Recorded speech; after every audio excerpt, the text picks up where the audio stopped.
नमस्कार, YouTube channel learning India by MSK में आपका स्वागत है। डियर स्टूडेंट्स, पिछले वीडियो लेसन से हम साइलेंट लेटर्स इन वर्ड्स ये चैप्टर कर रहे हैं। तो आज का जो वीडियो लेसन है अपना, ये इसका पार्ट 2 है। साइलेंट लेटर्स, इंग्लिश के कुछ वर्ड्स में कुछ लेटर्स साइलेंट होते हैं। उनका जब वर्ड्स का हम प्रोनाउंस करते हैं तो ये लेटर्स बोले नहीं जाते, यानी ये साइलेंट होते हैं। तो ये बहुत आवश्यक है। साइलेंट लेटर्स के कारण वर्ड्स के प्रोनाउंसिएशन में थोड़ी प्रॉब्लम विद्यार्थियों को आती है। इसी समस्या को हल करने के लिए ये वीडियो लेसन्स हैं। यदि आपने पहला वीडियो लेसन्स यानी इसका पार्ट 1 नहीं देखा है तो आप वह पार्ट इसका वॉच कर लीजिए, क्योंकि उसमें 1 से लेकर 9 रूल तक हमने पिछले वीडियो लेसन में किए थे। उससे आगे के जो रूल्स है इससे रिलेटेड वो हम इस वीडियो लेसन में करने जा रहे हैं। तो आइए हम शुरुआत करते हैं। रूल नंबर 10, एम के बाद एन प्राय साइलेंट रहता है। यदि इंग्लिश का कोई भी वर्ड ऐसा आए जिसमें एम के फौरन बाद एन लगा हुआ हो तो वहाँ एन साइलेंट हो जाता है। फॉर एग्जाम्पल्स देखिए, AUTUMN, यानी एम के बाद एन है तो यहाँ अपना एन साइलेंट हो जाता है, क्योंकि एम के फौरन बाद एन आए तो एन साइलेंट रहेगा। तो ये अपना हो गया ऑटम। ऑटम क्या होता है? पतझड़, ऋतु का नाम है। इसी तरह सेकंड एग्जांपल है COLUMN, यानी एम के बाद एन है तो यहाँ अपना एन साइलेंट हो जाएगा, कॉलम। नेक्स्ट है SOLUMN, यानी एम के बाद एन यहाँ फिर साइलेंट है, सालम, यानी गंभीर। इसी तरह का वर्ड है HYMN, यानी एम और एन यहाँ अपना साइलेंट हो जाएगा, हिम। हिम क्या होता है? भजन। इसका अर्थ है भजन। इसके बाद यानी ध्यान रखना है कि किसी भी वर्ड में एम के फौरन बाद एन हो तो एन साइलेंट हो जाएगा, केवल एम की साउंड आएगी, ये ध्यान रखना है। इसके बाद नेक्स्ट रूल है, एन और एस से पहले पी अगर हो तो पी साइलेंट हो जाता है। एन और एस से पहले पी हो तो पी साइलेंट होता है। फॉर एग्जाम्पल PNEUMONIA, न्यूमोनिया, यानी एन से पहले पी है तो यहाँ अपना पी साइलेंट है, पी की साउंड नहीं बोलना है इस वर्ड में। इसी तरह है PNEUMATICS, न्यूमेटिक्स। न्यूमेटिक्स यानी एन से पहले पी है तो पी साइलेंट हो जाएगा। न्यूमेटिक्स क्या होता है? वायु शास्त्र। इसी तरह एस से पहले पी है, जैसे यहाँ भी एस से पहले पी, यहाँ भी एस से पहले पी, तो पी साइलेंट हो जाएगा। एस और एन से पहले पी साइलेंट रहता है। तो ये अपना वर्ड है साइकोलॉजी, यानी एक विषय का नाम है। और यहाँ एस से पहले पी साइलेंट है और एम से पहले एल है तो एल साइलेंट है। ये हमने पिछले रूल में किया था। एम से पहले एल है तो एल साइलेंट हो जाता है। तो इसको हम कैसे प्रोनाउंस करेंगे? शाम, यानी पी साइलेंट हो गया, एल साइलेंट हो गया, शाम। शाम क्या होता है? भजन। इसके बाद नेक्स्ट रूल है अपना, CS से पहले T आए तो T साइलेंट होता है। CS से पहले T हो तो T नहीं बोलना है, उस वर्ड के प्रोनाउंसिएशन में T नहीं बोला जाएगा। जैसे CATCH, CS से पहले T है तो अपना T साइलेंट है, कैच, पकड़ना। इसी तरह MATCH, CS से पहले T हो गया, मैच, यानी मैच। इसी तरह FETCH, फैच। फैच क्या होता है? जाकर लाना। इसी तरह WATCH, यहाँ भी CS से पहले T है तो वॉच। वॉच माने देखना, या वॉच माने घड़ी भी होता है। नेक्स्ट रूल है इसका, अंतिम जो लेटर या लेटर्स TEN हो तो उसमें भी T साइलेंट रहता है। यदि कोई भी ऐसा वर्ड होता है जिसके अंतिम लेटर्स TEN आए तो उसमें T साइलेंट हो जाएगा। फॉर एग्जाम्पल देखिए, LISTEN, यानी अंतिम लेटर्स क्या है? TEN, तो इसमें T साइलेंट हो जाएगा। लिसन, लिसन माने सुनना। इसी तरह OFTEN, ऑफन, अंतिम लेटर क्या है इसके? TEN, तो T साइलेंट हो जाएगा, ऑफन, प्राय। इसी तरह HASTEN, यानी T साइलेंट है तो हैसन। हैसन क्या होता है? जल्दी करना। इसी तरह SOFTEN, साफन। साफन क्या होता है? कोमल करना। इसी तरह FASTEN, इसमें भी TEN है तो अपना T यहाँ भी साइलेंट रहेगा, ये हो जाएगा फासन। फासन माने कसकर पकड़ना। इसके बाद नेक्स्ट रूल है, जी तथा वावल के बीच यू आए तो यू साइलेंट होता है, यानी जी और कोई वावल है उसके बीच में अगर लेटर यू आता है तो यू की साउंड नहीं होती उस वर्ड के प्रोनाउंसिएशन में। जैसे GUARD, देखो G और A यानी G हो गया, यहाँ वोवल है तो बीच में U है तो U की साउंड नहीं होती, इस वर्ड का प्रोनाउंसिएशन हो जाएगा गार्ड। गार्ड क्या होता है? रक्षक। इसी तरह G और E यानी G और वोवल के बीच में U है तो यहाँ भी U साइलेंट रहेगा, गेस्ट, अतिथि या मेहमान।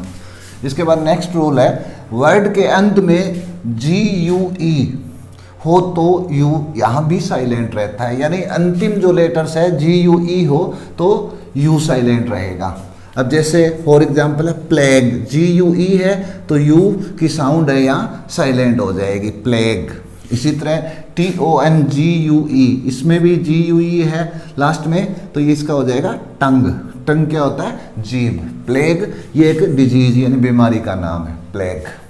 इसके बाद नेक्स्ट रूल है अपना, कुछ वर्ड्स में R से पहले और S के बाद W आता है तो W साइलेंट रहता है, यानी R से पहले और S के बाद W की जो साउंड है वह साइलेंट रहती है। एग्जाम्पल्स देख लीजिए इसका, WRAP, तो यहाँ R से पहले W है, W साइलेंट हो जाएगा। रैप, रैप माने लपेटना। इसके बाद है WRONG, यहाँ भी W के बाद R यानी R से पहले W है, W साइलेंट रहेगा, रॉन्ग, गलत। इसी तरह WR यहाँ भी है, राइट, लिखना। इसी तरह WRINKLE, रिंकल, यहाँ भी R से पहले W है, अपना W यहाँ साइलेंट हो जाएगा, रिंकल, झुर्रियाँ। इसी तरह है S के बाद, यानी S के बाद W है तो भी W साइलेंट होगा। SWORD यानी S के बाद यहाँ W है तो इसका हो जाएगा स्वॉर्ड। स्वॉर्ड क्या होता है? तलवार। इसी तरह ANSWER, S के बाद W है तो यहाँ भी W साइलेंट हो जाएगा। आंसर, उत्तर या उत्तर देना, आंसर नहीं बोलना है, आंसर। इसके बाद नेक्स्ट है क्यू, कभी अकेला यूज नहीं होता। ये जो लेटर है क्यू, ये कभी भी अकेला यूज नहीं होता और क्यू के साथ यू लगा हुआ मिलता है और क्यू और यू मिलकर कव की ध्वनि देते हैं, ये ध्यान रखना है। यानी क्यू और यू से कव की ध्वनि उत्पन्न होती है। फॉर एग्जाम्पल्स देखिए, क्यू यू, क्यू के साथ यू है तो ये हो जाएगा कव। क्वेश्चन, क्वेश्चन क्या होता है? पर्सन। इसी तरह QUICK, क्विक, क्विक, शीघ्र, तेज। इसी तरह QUWN, queen.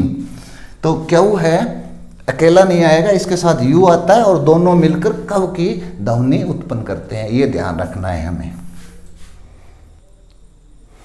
Dear students, silent letters के बारे में हमने 17 रूल्स पिछली 2 वीडियो लेसन्स में किए हैं, तो ये आपको अच्छी तरीके से चेक कर लेना है। इसके बाद यहाँ मैंने कुछ वर्ड्स लिखे हैं, some words having typical pronunciation. कई ऐसे वर्ड्स हैं जिनका प्रोनाउंसिएशन थोड़ा सा अजीब है, थोड़ा सा अलग तरीके से हैं, तो ये कुछ वर्ड्स मैंने लिखे हैं, इन्हें भी देख लो ताकि हमें इनका आगे से प्रोनाउंसिएशन करने में कोई प्रॉब्लम ना हो। तो इसमें हम देखें तो सबसे पहले है HUGE। तो ये जो वर्ड है इसका अर्थ होता है विशाल, बड़ा, बहुत बड़ा, तो इसको बोलते हैं ह्यूज, ध्यान रखना है, ह्यूज। इसी तरह RECEIPT, इसके अंदर P साइलेंट होता है तो ये होता है, इसका अर्थ है रसीद, यानी इसको बोलते हैं रिसीट, रिसीट, ये ध्यान रखना है। इसके बाद है INITIAL, इनिशियल, इनिशियल क्या होता है? आरंभिक। इसी तरह PARTIAL, पार्सल, पार्सल क्या होता है? आंशिक, इसका अर्थ होता है आंशिक। इसी तरह MARTIL, मार्शल, मार्शल क्या होता है? सेना से रिलेटेड, सेना से संबंधी। और इसी तरह एसेंशियल, आवश्यक या अति आवश्यक। यहाँ ध्यान रखना है कि ये जो 4 वर्ड लिखे हैं इनमें सिमिलरिटीज क्या है कि सभी में TIAL है, यहाँ भी TIAL है, यहाँ भी TIAL है, यहाँ भी TIAL है। तो हमें ये ध्यान रखना है कि TIAL अगर लास्ट में ये लेटर्स आए तो उसका जो, उसको हम प्रोनाउंस करेंगे वो सल से करेंगे, जैसे मार्शल, पार्सल, इसेंशियल, ये ध्यान रखना है। और इसके बाद नेक्स्ट जो वर्ड है MENTION, मेंशन, बताना, किसी चीज़ का उल्लेख करना। इसी तरह डायरेक्शन, डायरेक्शन क्या होता है? दिशा या निर्देशन। इसी तरह प्रमोशन, तरक्की या उन्नति। तो यहाँ भी एक चीज कॉमन है, देखो सभी में TiO1, यहाँ भी TiO1 यानी अंतिम जो लेटर्स हैं अपने TiO1 है। तो इनका जो इनको जो हम प्रोनाउंस करेंगे तो वो करेंगे सन से, ये ध्यान रखना है। TiAl सेल, TiO1 सन, तो MENTiO1 क्या हो गया, मेंशन। इसी तरह डायरेक्शन, इसी तरह प्रमोशन, ये ध्यान रखना है। TiO1 सन, TiAl सेल। इसके बाद कुछ और वर्ड्स है जैसे BOUQUET, ये जो वर्ड है इसमें T साइलेंट होता है, तो इसको हम क्या बोलेंगे, बुके। बुके क्या होता है, गुलदस्ता। इसी तरह एक और वर्ड है DEBUT, तो ये इसमें भी T साइलेंट होता है, T इसमें साइलेंट रहेगा, तो ये होता है डेब्यू। डेब्यू यानी आरंभ करना किसी चीज का। और ये जो नेक्स्ट वर्ड है अपना MOUSTACHE, मस्टास, प्रोनाउंसिएशन क्या होगा इसका, मस्टास, मूंछ या मूंछें। इसी तरह है नेक्स्ट जो वर्ड है MUSCLE, मसल। मसल क्या होता है, मांसपेशी, तो इसको हम प्रोनाउंस कैसे करेंगे, मसल, ये ध्यान रखना है। इसी तरह ये शब्द है TSUNAMI, इसमें T साइलेंट होता है, तो इसका प्रोनाउंसिएशन है सुनामी। सुनामी यानी समुद्री तूफान, समुद्री लहरें। इसके बाद नेक्स्ट जो दो वर्ड देखिए यहाँ 15 और 16 पर लिखा हुआ है ACC, इसमें यानी डबल C कॉमन है दोनों में, यहाँ भी डबल C है, यहाँ भी डबल C है। यदि डबल C किसी वर्ड में हो तो ध्यान रखना है कि पहला C है उसको कै बोलेंगे, और जो सेकंड C है उसमें उसका जो उसको हम प्रोनाउंस करेंगे वो सह से करेंगे। तो ACCESS, एक्सेस, एक्सेस यानी पहला कै और दूसरा सी सह, एक्सेस, पहुंच। इसी तरह ECC है एक्सेंट्रिक, एक्सेंट्रिक, सनकी, ये ध्यान रखना है। और फिर जो नेक्स्ट दो वर्ड है अपना वुमन और वीमेन, ये ध्यान रखना है। देखो वुमन ये सिंगुलर है, महिला या औरत, WOMAN, इसका जो प्रोनाउंस हम कैसे करेंगे, वुमन, ध्यान रखना है, सिंगुलर है ये। और इसका प्लूरल, इसी का प्लूरल MAN का MEN हो जाता है, तो इसका जो प्रोनाउंसिएशन है वो चेंज हो जाएगा, ये ध्यान रखना। वुमन से क्या हो जाएगा, वीमेन, WOMEN, वीमेन, ये ध्यान रखना है। तो आज का जो ये अपना चैप्टर था साइलेंट लेटर्स का, ये 2 वीडियो लेसन के द्वारा हमने कंप्लीट कर लिया है। तो उम्मीद करता हूँ कि आपको समझ में आया होगा। वीडियो देखने के लिए आपका बहुत बहुत धन्यवाद। यदि आपको वीडियो पसंद आया तो आप लाइक और कमेंट ज़रूर कीजिए।